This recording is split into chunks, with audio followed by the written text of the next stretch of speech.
இப்போ நம்ம எப்பவுமே இந்த பூரானை பார்த்தோம்னா டபக்குன்னு பிடிச்சி நசுக்கி அதை கொன்னுடுவோம். அதை கொல்றோங்கிற அவசியம் இருக்குதுங்களா? கண்டிப்பா கிடையாது. ஃபர்ஸ்ட் இறைய ரெண்டு முன்கால்களால நல்லா கெட்டியமா பிடிச்சதுக்கு அப்புறம் அதோட எப்படி இப்போ உலகத்துல கிட்டத்தட்ட 12 லட்சம் பாம்பு கடிகள் ஏற்படுதுங்க. எல்லாருக்கும் வணக்கம். நான் டாக்டர் கார்த்திகேயன். இன்னைக்கான வீடியோல தேல் கடி, பூரான் கடி இது ரெண்டும் விஷம் உள்ளதா, இது கடிச்சிச்சுன்னா என்ன விதமான அறிகுறிகள் இருக்கும், இதுக்கு நம்ம என்ன விதமான சிகிச்சைகள் எடுத்துக்கணும், என்ன விதமான வைத்திய முறைகள் உண்டு அப்படிங்கறத பத்தி தான் பார்க்க போறோம். Welcome to our channel doctor Karthikeyan. இந்த பூரான் சென்டிபீட், தேல் ஸ்கார்பியன், அட்டைப்பூச்சி மில்லிபீடு, சோ இது மூன்று பத்தின இந்த வீடியோல முதல்ல நம்ம இந்த சென்டிபீடு சொல்லக்கூடிய பூரான் பத்தி பார்ப்போம். இது கிட்டத்தட்ட 8000 இனங்கள் உலகம் முழுக்க உள்ள இருக்குங்க இந்த சென்டிபீடு பொறுத்த வரைக்கும். சோ இந்த பூரானோட உடல் எப்படி இருக்குதுன்னா கட்டுக்கட்டா இருக்கும். இது ஒவ்வொன்றும் ஒவ்வொரு கட்டு. சோ ஒவ்வொரு கட்டுக்கும் 2 கால்கள் இருக்கும். இந்த மாதிரி ஒரு பூரானோட உடம்புல 7 to 35 கட்டுகள் இருக்கும். கடைசி கட்டுல கால்கள் இருக்காது, இனப்பெருக்க உறுப்புகள் இருக்கும். ஆனா முதல் கட்டுலயும் கால் இருக்காது, அது தலைப்பகுதி. அங்க கூரான 2 உதிர்கள் இருக்குங்க, கால் இருக்காது. அது நச்சு உதிரிகள் அப்படின்னு சொல்லுவோம் தமிழ்ல. உங்களுக்கு இந்த படத்துல நல்லா தெரியும். இந்த 2 கால்களும் கீழே பாருங்க, அது ரொம்ப கூரா இருக்குது. எதுக்காக இது கூரா இருக்குதுன்னா இறைகளை பிடிக்கிறதுக்காக. அது இறைகளை இறுக்கி பிடிச்சுக்கிட்டு அதுக்கப்புறமா வாய் மூலமா நஞ்சை செலுத்தி அது சாப்பிடும்.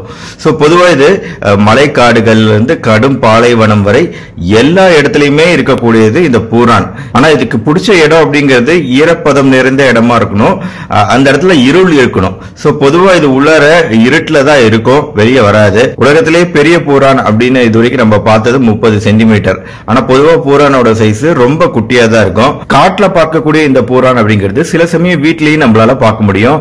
நம்ம பாத்ரூம்ல எல்லாம் இருக்கும், அந்த இடுக்கு பகுதிகளில் இருக்கும். சோ பாத்ரூம்ல இருக்கக்கூடிய இந்த பூரான்கிறது நம்ம பெட்ரூம் சைட்ல எப்ப வரும் தெரியாம வழி தவறி வந்துட்டாதான் உண்டு. சோ அப்படி வழி தவறி வரும்போது அது ஒரு கொஞ்சம் மிதமான வார்மான சூடான பகுதியை தேடி தான் வரும். தேடி அது கரெக்டான இடத்துக்கு போயிடும் யூஸ்வலா. ஆனா ஒரு விஷயம், இப்ப நம்ம எப்பவுமே இந்த பூரானை பார்த்தோம்னா டபக்குன்னு பிடிச்சி நசுக்கி அதை கொன்னுடுவோம். அதை கொல்றோங்கிற அவசியம் இருக்குதுங்களா? கண்டிப்பா கிடையாது. இப்ப நீங்க இந்த வீடியோல நீங்க பார்த்துட்டு இருக்கிறது இது ஒரு காக்ரோச். இந்த காக்ரோச்சை என்ன பண்ணுது, இந்த பூரானை நேரா போய் சாப்பிடுது. சோ நம்ம பாத்ரூம்ல இருக்கக்கூடிய பூச்சிகள், சின்ன சின்ன பூச்சிகளை சாப்பிட்டு தான் இந்த பூரான் உயிர் வாழ்ந்துட்டு இருக்கு. சோ அதனால பாக்கிறதுக்கு பயங்கரமா இருந்தாலும் இந்த பூரான் ஒரு பெரிய நன்மை தான் செய்யுதுன்னு சொல்லணும். நம்மளோட பாத்ரூம்ல இருக்கக்கூடிய பூச்சிகளை சாப்பிடுறது மூலமா நம்ம பாத்ரூம் கொஞ்சம் சுத்தமா இருக்கும். அப்ப இன்னொரு முக்கியமான விஷயம், இப்ப பூரான் நீங்க நசுக்க கூடாது அப்படின்னு சொல்லிட்டீங்கன்னா அப்ப அப்படியே விட்டுறலாமா, அது நம்மள கடிச்சா பரவாயில்லையா அப்படின்னு கேட்டீங்கன்னா, யூஸ்வலா வீட்டுல நம்ம பார்க்கக்கூடிய பூரான்களுக்கு இந்த முன்கால் பொதுவா வலிமை இல்லாததா தாங்க இருக்கும், ஸ்ட்ராங்கா இருக்காது. சோ அந்த முன்கால்கள் பிடிச்சி நம்ம கைகளையோ காலையோ அதோட முன்காலால நம்மள இறுக்கி பிடிக்கிறது தான் ஃபர்ஸ்ட் கடி.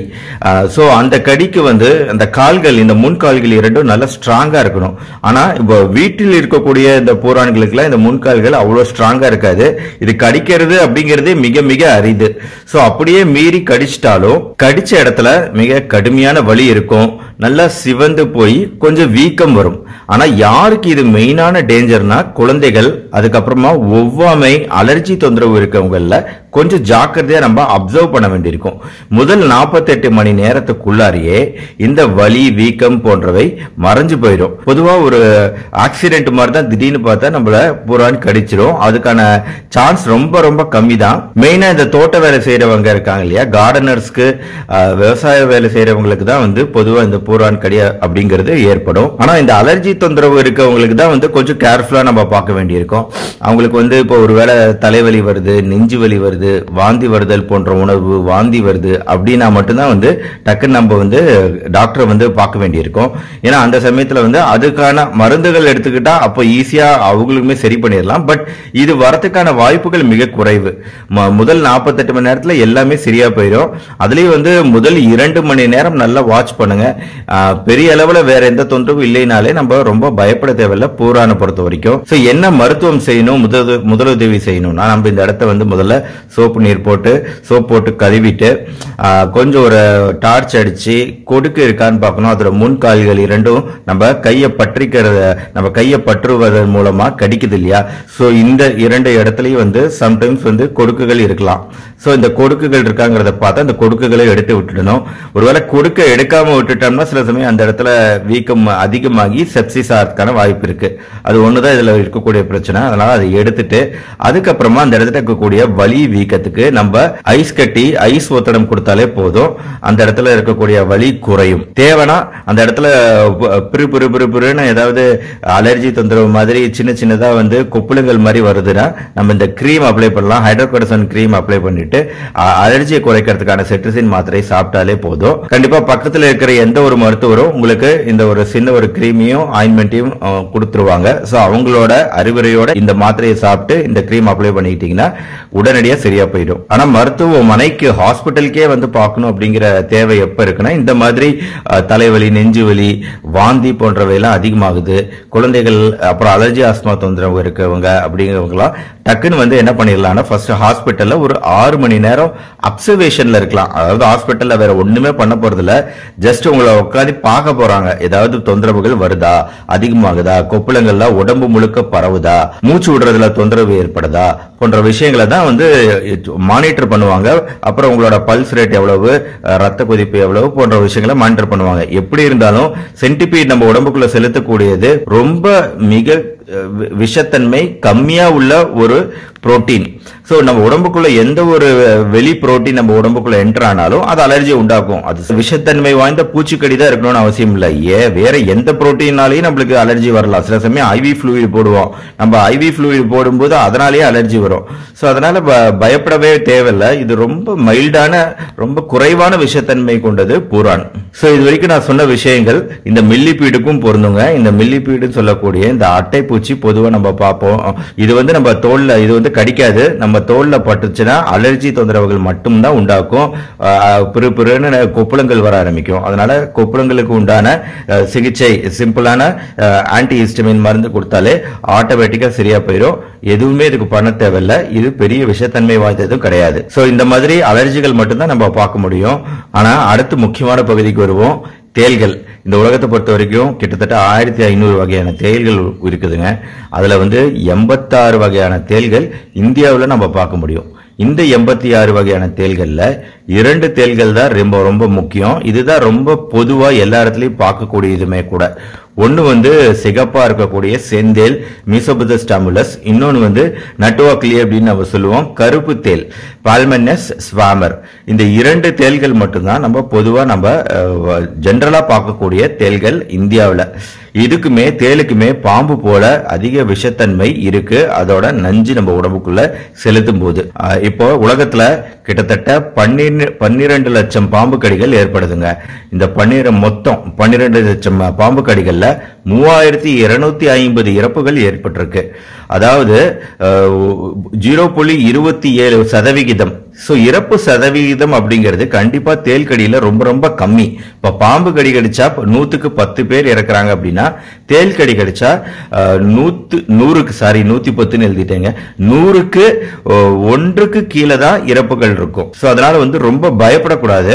அட் த சேம் டைம் தாமதப்படுத்தவும் கூடாது. சோ இப்ப மெக்சிகோ நாட்டுல வந்து ஆண்டுக்கு 1000 பேர் இருக்கிறாங்களாம். அதனும் அந்த இடத்துல ஃபுல்லா நிறைய விஷத்தேல்கள் இருக்கோ என்னவோ தெரியல. பட் இந்தியாவை பொறுத்த வரைக்கும் பாம்பு மாதிரி இந்தியா நம்பர் 1 கிடையாது தேல் கடியில இறப்புகள் உண்டாகிறதுல. இந்தியாவை பொறுத்த வரைக்கும் இல்ல உலக நாடுகள் எல்லாமே நல்ல ட்ரீட்மெண்ட் முறைகள் இருக்கு. உடனடியாக குணப்படுத்தக்கூடிய மாத்திரை மருந்துகள் இருக்கு. சோ அதுதான் ஒரு பெரிய விஷயம். அதனாலதான் வந்து நம்மளால தேல் கடியில இருந்து எளிதா வந்து எஸ்கேப் ஆகிட முடியுது. இப்போ அமெரிக்காவில இறப்பு விகிதம் பார்த்தோம்னா 11 வருஷத்துல பல லட்சம் பேரை கடிச்சாலும் இந்த 11 வருஷத்துல 4 பேர் தான் இறந்திருக்கிறாங்க. சோ அப்படின்னா நீங்க புரிஞ்சுக்கலாம் தேல்கடிக்கு நல்ல எஃபெக்டிவான மருத்துவம் உண்டு. ஆனா அடுத்து முக்கியமான விஷயத்துக்கு வருவோம். தேல்கடி விஷத்தன்மை வாய்ந்தது அப்படின்னு நான் சொன்னேன். அப்ப எல்லா தேல்களும் விஷத்தன்மை வாய்ந்ததா அப்படின்னு கேட்டீங்கன்னா அதை வந்து எளிதா நம்மளால கண்டுபிடிக்க முடியும். விஷத்தேலா, விஷம் குறைவான தேலா அப்படிங்கறத. சோ இந்த படத்துல பாத்தீங்கன்னா இது வந்து செந்தேல் மிக கடுமையான விஷம் உள்ள தேல். இந்த படத்துல பாக்குறது இது ஒரு விதமான தேல் தான். ஆனா இது பார்க்க பயங்கரமா இருக்கு. ஆனா இதோட விஷத்தன்மை குறைவு. எப்படின்னா இப்போ ஃபர்ஸ்ட் பயங்கரமான ஒரு முன்கால்கள் நல்லா கொடுக்குங்கிறது மிக பெருசா இருக்குது, விஷம் குறைவான தேல்ல. ஆனா கொடுக்குங்கிறது ரொம்ப சின்னதா இருக்குது, விஷம் அதிகமா இருக்கிற தேல்ல. நம்ம செந்தேல்ல வந்து இந்த கொடுக்கோட சைஸ் பாருங்க, ஒரு பின் மாதிரி ஊசி மாதிரி சின்னதா தான் இருக்கு. அது ஒண்ணு. ரெண்டாவது விஷயம், இந்த மாதிரி தேள்கள்ல வந்து விஷம் எங்க இருக்குன்னா அதோட வால் பகுதியில தான் இருக்கும். சோ இந்த வால் பகுதி நல்ல மொத்தமா இருக்கும் விஷத்தேல்ல. ஆனா விஷம் குறைவான தேல்ல இந்த வால் பகுதி வந்து ஒல்லியா இருக்கும். சோ இதுதான் முக்கியமான விஷயம். அது மட்டும் இல்லாம இப்போ இந்த தேள்களுக்கு வந்து கிட்டத்தட்ட 6 to 12 கண்கள் இருக்கு. அப்படி 6 to 12 கண்கள் இருந்தாலும் இதுக்கு சரியா கண்ணு தெரியாது. சோ அதனால இது இரைகளை தேடி வரும்போது அது வந்து பார்த்து சாப்பிடாது, அதிர்வுகள் இரைகளோட வாசனைகளை வச்சுதான் உணர்ந்து இது வந்து சாப்பிடும். பொதுவா தேள்கள் வந்து நாக்டர்னல் கிரியேச்சர் சொல்லுவோம், அதாவது இரவு நேர பிராணிகள். இரவு நேரத்துல தான் வெளியே வரும், இரவு நேரத்துல வெளியே வந்து இரையை தேடி சாப்பிடும். அதுக்கப்புறமா அதோட பொந்துக்குள்ள போயிடும், இல்லைன்னா இண்டு இடுக்குகள்ல போய் ஒளிஞ்சுக்கும். சோ பொதுவா வந்து இதை வந்து நம்மளால பகல் நேரத்துல வெளியே பார்க்க முடியாது. சோ அதனாலதான் தேள்கடி அப்படிங்கிறது ஏற்படக்கூடிய நேரம் அப்படிங்கிறது சாயந்தரம் 6 மணில இருந்து நைட்டு 12 மணிக்குள்ளதான் வந்து அதிகமான தேள்கடிகள் ஏற்படுது.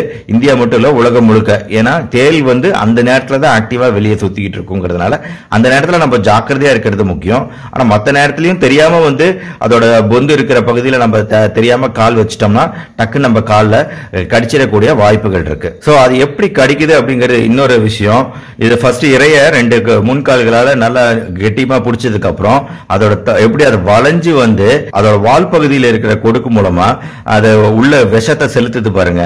சோ இந்த தேள்கடியோட விஷம் அப்படிங்கிறது சயனைடு விஷத்தோட மிக அதிகமான கொடிய விஷயம், மிக அதிகமான வீரியம் உள்ள விஷயம் தான். ஆனா ஒரே விஷயம், அப்படின்னா வந்து தேள்கடி கிடைச்சவங்கள உடனடியா இறந்துடணும் இல்ல அப்படின்னு கேட்டீங்கன்னா, விஷயம் என்னன்னா இந்த தேள்கடியில இந்த மாதிரி இந்த கொடுக்கு மூலமா இந்த தேள் செலுத்தக்கூடிய விஷத்தோட அளவு அப்படிங்கிறது ரொம்ப ரொம்ப ரொம்ப கம்மியா இருக்கும். 0.1 மில்லிகிராம் அப்படிங்கிற அளவுல தான் அது விஷத்தை செலுத்தும். அப்படி ஆனா இது வந்து சிரிஞ்சு மாதிரி ஒரு ஊசி செலுத்தினோம்னா நம்ம ஊசியை எப்படி செலுத்துவோம், ஒரு ஊசியில மருந்து ஏற்றி அப்படியே மெதுவா உள்ள செலுத்துவோம். சார் நம்ம மெதுவா உள்ள செலுத்தும் போது ஊசி மருந்து 1 ml உள்ள நம்ம உடம்புக்குள்ள செலுத்தலாம், இல்ல 2 ml உடம்புக்குள்ள செலுத்தலாம், இல்ல 3 ml செலுத்தலாம். அது ஊசியோட அழுத்தத்தை பொறுத்து. சோ அதே மாதிரி தான் இந்த டெயில் வால் பகுதியோட அழுத்தத்தை பொறுத்து தேளால கண்ட்ரோல் பண்ண முடியும் எவ்வளவு விஷயத்தை ஒரு உயிரினத்தோட உடம்புக்குள்ள செலுத்துறோம் அப்படிங்கிறது. இப்போ ஒரு பெரிய உயிரினத்தை, பெரிய பூச்சியை வந்து தேள் கொள்ளுது அப்படின்னா அது வந்து 0.6 ml அளவுக்கு கூட விஷத்தை உள்ள செலுத்தும். ஆனா இந்த மாதிரி சின்ன சின்ன பூச்சிகளை கொள்ளுது அப்படின்னா 0.1 ml அப்படிங்கிற அளவுல விஷத்தை செலுத்தும். பொதுவாக நம்ம மனுஷன் வந்து தேள்கடியை வாங்கும்போது அது ஆக்சிடென்டலா நடக்கிறது. டக்குன்னு அதோட ரிஃப்ளெக்ஸா வந்து எப்படி பாம்பு டக்குன்னு டிஸ்டர்ப் பண்ணா அதை வந்து கொத்திடுதோ, நம்மள கொத்துதோ, அதே மாதிரி தான் இது. அதனால நம்ம உடம்புக்குள்ள செலுத்தக்கூடிய விஷயம்ங்கிறது கம்மியா தான் இருக்கும். 0.1 ml to 0.2 ml அப்படிங்கிற அளவுல தான் ரொம்ப கம்மியா இருக்கும். சோ அதனால இது கொஞ்சம் டைம் எடுத்துக்கும். அதோட விஷத்தன்மையை நம்ம உடம்புல டெவலப் ஆகிறதுக்கு டைம் எடுத்துக்கும். அந்த டைம் எடுத்துக்கிறது நம்மளுக்கு நல்லதா போயிடும். சோ அந்த டைம்குள்ளார நம்ம ஈஸியா எளிதா இந்த தேள்கடியிலிருந்து இந்த விஷத்தன்மையை நீக்கிறதுல நம்ம வெற்றி பெற்றடலாம். ஆனா நம்ம வந்து வேகமா ஆக்ஷன் பண்ணணும், ஆக்ஷன் எடுக்கணும். அதான் ரொம்ப முக்கியம். ஆக்சுவலா இந்த தேள்கடி என்ன பண்ணுது, நம்ம உடம்புக்குள்ள என்ன பண்ணுதுன்னு கேட்டீங்கன்னா, நம்ம பிளட் வெசல், நம்ம உடம்பு பூரா நிறைய ரிசெப்டார்ஸ் இருக்கு. Alpha 1 receptor, alpha 2 receptor, beta 1, beta 2 நிறைய இருக்குதுங்க. ஆனா முக்கியமா தேள்கடி என்ன பண்ணுதுன்னா, தேள்கடியோட விஷம் குறிப்பா டார்கெட் பண்றது ஆல்பா 1 ரிசெப்டார். இந்த ஆல்பா 1 ரிசெப்டார் அப்படிங்கிற ஒரு ரிசெப்டார் நம்ம ரத்த குழாய்கள்ல இருக்கக்கூடிய இந்த ரிசெப்டார் ஸ்டிமுலேட் ஆகும்போது தான் பிரச்சனைகள் உருவாக ஆரம்பிக்குது. ஆல்பா 1 ரிசெப்டார் எங்கெல்லாம் இருக்கும், நம்ம உடம்போட எல்லா பகுதியிலுமே இருக்கு. சோ இந்த தேள்கடி நம்மள கடிக்கும் போது நம்ம இதயத்துல வந்து வீக்கத்தை உண்டாக்கி இதய துடிப்பை அதிகமாக்கலாம். கடைசி ஸ்டேஜ்ல வந்து இதயம் ஃபெயிலியர் ஆகலாம். அதே மாதிரி நம்ம நுரையீரல் பகுதியில் பிராங்கோஸ்பாசம், மூச்சு விடுறத தொந்தரவு ஏற்படுத்தும். நம்மளோட மூச்சு குழாய்கள்லாம் சுருங்க ஆரம்பிக்கும். அப்புறம் ஒரு ஸ்டேஜ்ல டிஸ்ட்ரெஸ் அதிகமாகி நம்ம நுரையீரல்ல வந்து நீர் கட்டிக்கிட்டு பல்மனரி எடிமா அப்படிங்கிற கண்டிஷனை ஏற்படுத்த வாய்ப்பு இருக்கு. அதே மாதிரி மூளையில வந்து மூளையிலேயே நீர்க்கட்டு, செரிப்ரல் எடிமா, அப்புறம் வலிப்பு போன்றவை உருவாக வாய்ப்பு இருக்கு. அதே மாதிரி ரத்த குழாய்கள் ஆக்டிவேட் ஆகிறதுனால கை கால்கள்ல விரைத்தல் அப்படிங்கிற விஷயங்கள் இருக்கும். கிட்னில கூட கிட்னி ஃபெயிலியர், கிட்னி வந்து செயலிழப்ப ஏற்படுத்துறது பாசிபிள் இந்த தேளோட விஷத்தின் மூலமா. ஆனா ரொம்ப பயந்துக்க வேண்டாம். அந்த அறிகுறிகள் மூலமாவே நம்ம ஃபர்ஸ்டே கண்டுபிடிச்சிடலாம். கண்டுபிடிச்சு அதற்கான ட்ரீட்மெண்ட் ஃபர்ஸ்ட்லயே எடுக்க ஆரம்பிச்சிடலாம். யூசுவலா விஷம் குறைவான தேல்கடிகள்ல பொதுவா என்ன இருக்கும், கடுமையான வலி இருக்கும். அந்த கடுமையான வலி, வீக்கம், சிகப்பா அந்த இடம் மாறுறது, இதுதான் வந்து மெயினான அறிகுறிகள். சோ இந்த மாதிரி அறிகுறிகள் இருந்துச்சுன்னா நீங்க ரொம்ப அதிர்ஷ்டசாலின்னு அர்த்தம். சோ இந்த அறிகுறிகளோடய ஒரு 2 மணி நேரம் 6 மணி நேரம் வரைக்குமே இதே தான் இருக்கு, வேற எந்த அறிகுறிகளும் தோன்றல அப்படின்னா நீங்க ரொம்ப ரொம்ப அதிர்ஷ்டசாலி. ஆனா ஒருவேளை நம்ம அடுத்த கட்டத்துக்கு போயிட்டோம் அப்படின்னா, அதாவது முதல் 4 மணி நேரம் 0 to 4 மணி நேரத்துல இதான் நிலை 1ன்னு சொல்லுவோம். இந்த மாதிரி நிலை 1, நிலை 2, நிலை 3, நிலை 4, நிலை 5 இருக்கு. இந்த முதல் 4 மணி நேரத்துல சில அறிகுறிகள் தோன்றும். வாந்தி வரதல், வேர்த்தல், இதய துடிப்பு குறைதல், ஆண்குறி விரைத்தல், கை கால் சில்லுன்னு இருக்கும், ரத்த அழுத்தம் குறையலாம் இல்ல அதிகரிக்கலாம். பொதுவா ஆரம்பத்துல குறையும், அப்புறம் 2வது கட்டத்துல வந்து அதிகரிக்க ஆரம்பிக்கும். சோ இந்த மாதிரி ஆரம்ப கட்டத்துல முதல் 4 மணி நேரத்துல நம்மளுக்கு அறிகுறிகள் தோன்றது அப்படின்னா நம்ம உடனடியாக ஹாஸ்பிட்டலுக்கு போறதுதான் உத்தமம். அங்க மிக அருமையான மருந்துகள் இருக்கு, அது என்னன்னு பின்னாடி சொல்றேன். சோ இதை நம்ம வந்துச்சுன்னா, இந்த மாதிரி அறிகுறிகள் தோன்றுச்சுன்னா நம்ம இக்னோர் பண்ணக்கூடாது, சும்மா லைட்டா எடுத்துக்க கூடாது, கண்டிப்பா ஹாஸ்பிட்டலுக்கு வந்துடணும். அடுத்த 2 மணி நேரத்துல என்ன ஆகும்னா, ரத்த அழுத்தம் மிகவும் அதிகமாகும், இதய துடிப்பு படபடப்பு அதிகமாகும். அது பயத்தினாலே உண்டாகலாம். பயம், படபடப்பை பத்தி நான் சொல்ல மறந்துட்டேன். சில சமயம் பயந்தோம்னா படபடப்பு, அப்புறம் வலி, வீக்கம் உருவாகும் ஆரம்ப கட்டத்துல. ஆனா இது வந்து 4 to 6 மணி நேரம் கழித்து வரக்கூடிய இந்த இதய துடிப்பு அதிகமாகுதல்ங்கிறது இதயத்துல உண்மையிலேயே நஞ்சு, பாய்சன் போய் பாதிப்பு உண்டாக்குறதுனால வரக்கூடிய பிரச்சனை. இதய பாதிப்பு, நுரையீரல் நீர் கோர்ப்பு போன்றவையெல்லாம் அதுக்கப்புறமா வர ஆரம்பிக்கும். சில பேர் அலர்ஜி இருக்கிறவங்களுக்கு எல்லாம் ஆரம்ப கட்டத்திலேயே மிக அதிகமான விஷத்தை வந்து ஒருவேளை தேல் உள்ள செலுத்திருச்சுன்னா அது வந்து நீர் கோர்த்தல், நுரையீரல் நீர் கோர்த்தல் போன்ற பிரச்சனைகளை உண்டாக்கிடலாம். நம்ம கொஞ்சம் ஜாக்கிரதையா தான் இருக்கணும். அதுக்கு அடுத்த 6 to 10 மணி நேரம் வந்து அதுக்கப்புறம் இன்னும் நிறைய சிம்டம் வரும். 10 to 12 மணி நேரம்ல இன்னும் நிறைய சிம்டம்ஸ். இதெல்லாம் வேண்டாம், இதெல்லாம் வந்துருச்சுன்னா ரொம்ப டேஞ்சர் தான். அதனால அது நல்ல ட்ரீட்மெண்ட் பண்ண வேண்டியிருக்கும். ஆனா பொதுவாக இந்த முதல் 2 நிலைகளுக்கு 2 மருந்துகள் இருக்கு, அதை நான் அடுத்து சொல்றேன். இது இன்னொரு முக்கியமான விஷயம், மிட்ரியாசிஸ். அதாவது நம்ம கண் கரு வெளிகள் இருக்கு பாத்தீங்களா, இதான் மிட்ரியாசிஸ். அது வந்து டைலேட் ஆயிடுச்சு, அதாவது விரிவடைஞ்சிருச்சு. இது வந்து நம்ம டார்ச் அடிச்சு பார்த்தோம்னா டக்குன்னு சுருங்கும், அப்புறம் விரிவடையும் சுருங்கும், விரிவடையும் சுருங்கும். அதுதான் பொதுவான விஷயம் நம்ம கண்ணில். ஆனா இப்போ இந்த தேல்கடி விஷம் ஏறினதுனால இது அப்படியே விரிந்த நிலையிலேயே இருக்கும். இதான் மிட்ரியாசிஸ். இது மியாசிஸ். பொதுவாக தேல்கடியில் நாம பார்க்கக்கூடியது இதுதான் மிட்ரியாசிஸ். இந்த மாதிரி மிட்ரியாசிஸ்ல இருந்துச்சுன்னா உடம்பு அந்த தேலோட விஷம் நல்லா பரவிடுச்சுன்னு அர்த்தம். ஸோ ரொம்ப லேட் ஸ்டேஜ்ல எல்லாம் வரக்கூடிய பிரச்சனை இதுதான். சுவாசித்தல் தொந்தரவு ஏற்படுது, முழுங்குறது கூட கஷ்டமா இருக்கு, கண் பார்வை மங்குது, வலிப்புகள் உண்டாகுது அப்படின்னா உடம்பு முழுக்க விஷம் பரவிடுச்சுன்னு அர்த்தம். சோ நம்ம என்ன மருத்துவம், தேல்கடி மருத்துவம் முதல்ல என்ன பண்ணணும்? முதல்ல நல்லா மூச்சு விடுறாங்களா, பிரீதிங் நல்லா இருக்கா, சர்க்குலேஷன் நல்லா இருக்காங்கிறது தான் ஏர்வே பிரீதிங் சர்க்குலேஷன் சொல்லுவோம். நம்மளோட உடம்போட பேசிக் பேராமீட்டர்ஸ்லாம் நார்மலா இருக்கா, பயப்பட வேண்டாம். அடுத்து சோப்பு நீரால அந்த இடத்த கழுவிட்டு தேலோட கொடுக்கும் அந்த இடத்துல இருக்கக்கூடிய வாய்ப்பு இருக்கிறதுனால அந்த கொடுக்க வந்து எடுத்து விட்டுறணும். கொடுக்க எடுத்து விட்டுட்டு வலிக்காக நம்ம யூஸ்வலா நம்ம கொடுக்கக்கூடிய ட்ரீட்மெண்ட் லோக்கலா அந்த இடத்துல அனஸ்தட்டிக் மாதிரி சைலோகேன் கொடுப்போம், இல்ல வலி மாத்திரை, NSAID மாத்திரைகள், வலி மாத்திரைகள் கொடுப்போம். ஸோ இதுலேயே நல்லாவே குணமாகும்.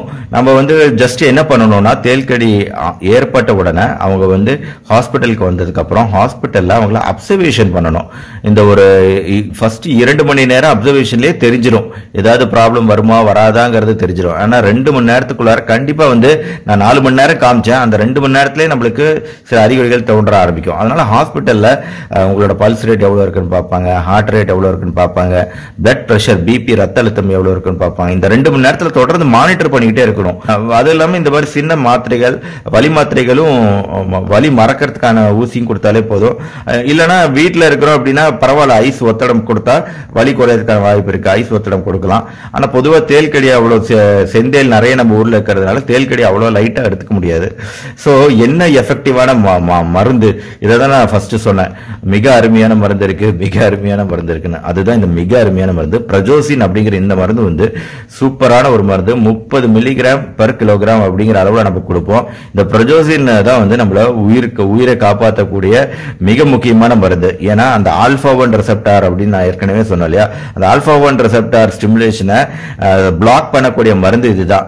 அதுலயும் இந்த பிரசோசின்ல வந்து லாங் ஆக்டிங் மருந்து இருக்கும், சஸ்டைன்டு ரிலீஸ் மருந்து இருக்கும், அதெல்லாம் யூஸ் பண்ணவே கூடாது. சோ இதுல வந்து நம்ம யூஸ் பண்ணக்கூடியது இம்மீடியட் ரிலீஸ் சாதாரண பிரசோசின் மாத்திரைகள் மட்டுமே யூஸ் பண்ணணும். இது யூஸ் பண்ணோம்னாலே கரெக்டா அந்த பாடி வெயிட் அவங்க கடிப்பட்டவங்களோட உடல் எடையை பொறுத்து அதுக்கேத்தாப்புல இந்த மருந்து கொடுத்தோம்னா ஆட்டோமேட்டிக்கா அவங்க ரெக்கவரி ஆவாங்க. ஃபர்ஸ்ட் இதை கொடுத்ததுக்கு அப்புறம் 3 மணி நேரம் கழிச்சு மறுபடியும் மானிட்டர் பண்ணி பார்ப்போம். மறுபடியும் ப்ராப்ளம் இருக்குன்னா மறுபடியும் அடுத்த டோஸ் கொடுப்போம். அப்புறம் பிபி குறையுது அப்படின்னா அதுக்கேத்தாப்புல சலைன் கொடுப்போம். ஏன்னா பிபி ஹைப்போடென்ஷன் ஆகிறதுனால ஒரு நார்மல் சலைன் தான் இதுக்கு யூஸ் பண்ணணும். 30 மில்லி per கிலோகிராம் அப்படிங்கிற அளவுல கொடுப்போம். அப்புறம் ஒருவேளை எடிமா போன்ற பெரிய பிரச்சனைகள் நுரையீரல் நீர்லாம் கோர்த்துச்சுன்னா அப்ப டயூரிட்டிக் மருந்துகள் கொடுத்து அதை வந்து கரைக்க வேண்டியிருக்கும். அப்புறம் பிரஷர் அதிகரிக்குதா குறையுதா அப்படிங்கறத பொறுத்து அதிகரிச்சுச்சுன்னா டோபமைன், குறைஞ்சிச்சுன்னா டோபோட்டமைன் போன்ற விஷயங்கள் இதெல்லாம் விட்டுடுங்க. ரொம்ப காம்ப்ளிகேட்டடா நான் உள்ள போக விரும்பல. இதெல்லாம் ஜஸ்ட் தமிழ்ல எழுதிருக்கிறதுனால உங்களுக்கு என்னன்னு புரியாது. பட் பேரை மட்டும் கொஞ்சம் தெரிஞ்சு வச்சுக்கிட்டீங்கன்னா டாக்டர்கள் அவங்க இதை பாத்துக்குவாங்க. நீங்க எதையுமே நீங்க ட்ரை பண்ண முடியாது. பட் இருந்தாலும் எல்லாருக்கும் தெரியணுங்கிறதுக்காக இது நான் ரொம்ப தெளிவாக விளக்கமா சொல்லிக்கிட்டு இருக்கேன். பல வீடியோக்கள்ல நான் மருந்துகள் பத்தி சொல்லலைனாலும் இந்த வீடியோல இதை பத்தி நான் சொல்ல வேண்டிய தேவை இருக்கு, அதனால நான் சொல்லியிருக்கேன். அது மட்டும் இல்லாம பாம்பு கடிக்கு எப்படி விஷமுறிவு மருந்து இருக்கோ அதே மாதிரி தேல் கடிக்குமே இருக்குது. இது ஆந்திர பிரதேஷ்ல ஆந்திரால தயாரிக்கிறாங்க. ஸ்கார்பியன் விரம் ஆன்டி சிரம்னு இருக்கு. சோ இது வந்து நல்ல ஒரு முதல் உதவி மருந்து. நம்ம பிரசோசின் எப்படி கொடுக்கிறோமோ அதே மாதிரி இந்த ஆன்டி சிரம கொடுக்கணும். ஆனா ஒரே ஒரு விஷயம், இந்த ஆன்டி சிரம் வந்து வெறும் செந்தேலுக்கு எதிராக மட்டும்தான் செயல்படும். கருப்பு தேலை அப்படின்னு கடிக்கும்போது, நட்டுவாக்கிளி கடிக்கும்போது இந்த ஆன்டி சிரம் உதவாது. இன்னொரு ஆன்டி சிரம் இருக்குது. அது வந்து நார்த் ஆப்பிரிக்கா சேர்ந்த தேல்களுக்கானது. பொதுவாக இந்தியாவில் அதிகமா இது கிடைக்குதா அப்படிங்கிறது கேள்விக்குறிதா, எல்லா இடத்துலயும் இருக்கிறது இல்ல. ஆனா இதுவுமே வந்து இந்த நேரத்தில் யூஸ் பண்றது சேஃப். சோ இந்த 2 விஷமுறிவு சிகிச்சைகள் இருக்கு. கிடைச்சிச்சுன்னா இதையுமே நம்ம யூஸ் பண்ணலாம். பட் இந்த தேல்கடி வினமோட நான் முன்னாடி சொன்ன அந்த பிரசோசின் மாத்திரைகள் தான் ரொம்ப ரொம்ப முக்கியம். இப்ப தேல்கடி ஏற்பட்டோன்னா மிக வேகமா செயல்படணுங்க. முதல்ல டாக்டர்கிட்ட போகணும். 2 மணி நேரம் நம்ம அப்சர்வேஷன் இருக்கணும். அதுதான் மிக மிக முக்கியமான விஷயம் என்னை பொறுத்த வரைக்கும். அப்புறம் தேல்கடி கடிக்காமலே இருக்க இரவு நேரத்துல வந்து ஷூ கிளவுஸ் அணிஞ்சு போகணும். இப்ப வயல்ல போய் நைட் நேரத்துல தான் மோட்டர் ஆன் பண்றோம், அப்பதான் கரண்ட் வரும் அதனால மோட்டர் ஆன் பண்றோம் அப்படின்னு நம்ம வயக்காட்டுக்கு போய் தோட்டத்துல இருக்க மோட்டர் சுவிட்ச் ஆன் பண்ணுவோம். சோ அப்பெல்லாம் வந்து கண்டிப்பா ஷூஸ் அணிஞ்சு போகணும். கைகளுக்கு கிளவுஸ் அணிஞ்சிருக்கணும். ஏன்னா அது கை கால் இந்த இடத்துல தான் பொதுவா தேல்கடி அதிகமா ஏற்படும். ஏன்னா நம்ம அந்த இடத்துல தான் நம்ம கை கால்கள் படும். நம்ம உடம்புல ஏறி வந்துல அது கடிக்க போறது இல்ல. அதனால கை கால்களுக்கான ஷூ கிளவுஸ் அணிஞ்சாலே போதும். ஆனா அது போடுறதுக்கு முன்னாடி அந்த ஷூக்குள்ளாரியோ சாக்ஸுக்குள்ளாரியோ ஏற்கனவே தேல் இருக்கா அப்படிங்கறத பாத்துக்கோங்க. நிறைய சமயம் அது வந்து ஒரு இருட்டான கதகதப்பான ஒரு இடத்தை தேடி இந்த தேல் போகும். அப்படிங்கறதுனால நேரா போய் உங்க ஷூக்குள்ள போய் கூட உட்கார்ந்து இருந்திருக்கலாம். அதனால அந்த ஷூவோ சாக்ஸோ போடுறதுக்கு முன்னாடி உள்ள இருக்கா அது தேலோ பாம்பு கூட, குட்டி பாம்பு கூட அந்த இடத்த சில சமயம் நம்ம ஷூக்குள்ள எல்லாம் போய் உட்காந்துக்குதுங்க. இந்த மாதிரி படங்கள்லாம் நான் நெட்ல கூட பார்த்திருக்கேன். ஸோ அதனால நீங்க செக் பண்ணிட்டு அதுக்கப்புறம் போடுங்க. சுற்றுப்புறம் நம்ம வீட்டை சுத்தி இருக்க சுற்றுப்புறத்தை சுத்தமா வச்சுக்கோங்க. தேல் அப்ப வராம இருக்கும். அதே சமயம் வீட்டோட டோரு விண்டோக்கெல்லாம் நெட்லாம் அடிச்சு வச்சுக்கோங்க. கதவை எப்பவும் சாத்தி வச்சுக்கோங்க. உங்க ஏரியா சைடு நிறைய தேல் இருக்குன்னா பொதுவா தேல்கள் வந்து நம்ம எக்கோ சிஸ்டம்க்கு ரொம்ப நல்லது. அது வந்து அதற்குரிய பூச்சிகள் எல்லாம் சாப்பிட்டு உயிர் வாழக்கூடியது. ஆனா அதே சமயம் நம்ம ரொம்ப தேல் ப்ராப்ளம் இருக்கு நம்ம வீட்டை சுத்தி, அது வரக்கூடாதுன்னு நினைச்சீங்கன்னா பயாலஜிக்கல் கண்ட்ரோல் பண்ணலாம். அதாவது கோழி வாத்து போன்றவை வளர்த்தோம் அப்படின்னா அது வந்து தேல் வந்து இந்த நம்ம வீட்டு பக்கம் வரதுக்கான வாய்ப்புகள் குறைவு. அப்புறம் கெமிக்கல் கண்ட்ரோல், நம்ம கொசுவுக்கு அடிக்கிற டிடிடி ஸ்ப்ரே, பைரித்ரம் ஸ்ப்ரேன்னு சொல்லி கொசுவுக்கு அடிக்கிற கொசு மருந்துகள் கூட இந்த தேல்கள் வந்து நம்ம வீட்டு சைடு வராம பாதுகாக்கிறதுல ஒரு பெரிய பங்கு வகிக்குது. தேவைனா தொந்தரவு அதிகமா இருந்துச்சுன்னா இது நம்ம யூஸ் பண்ணலாம். தேல்கடி பூரான் கடி குறித்த இந்த வீடியோல நிறைய விஷயங்களை நீங்க தெரிஞ்சிட்டு இருந்திருப்பீங்க. இந்த வீடியோ உங்களுக்கு உபயோகமா இருந்துச்சுன்னா லைக் பண்ணுங்க. இதை லைக் பண்ண மத்தவங்களுக்கும் இந்த வீடியோ போய் சேரும். இது உங்களோட ஃப்ரெண்ட்ஸ் அண்ட் ரிலேட்டிவ்ஸ் எல்லாருக்குமே ஷேர் பண்ணுங்க. இப்ப சேனல் டாக்டர் கார்த்திகேயன் மறக்காம சப்ஸ்கிரைப் பண்ணுங்க. மறுபடியும் அடுத்த வீடியோல மீட் பண்ணுவோம். நன்றி, வணக்கம்.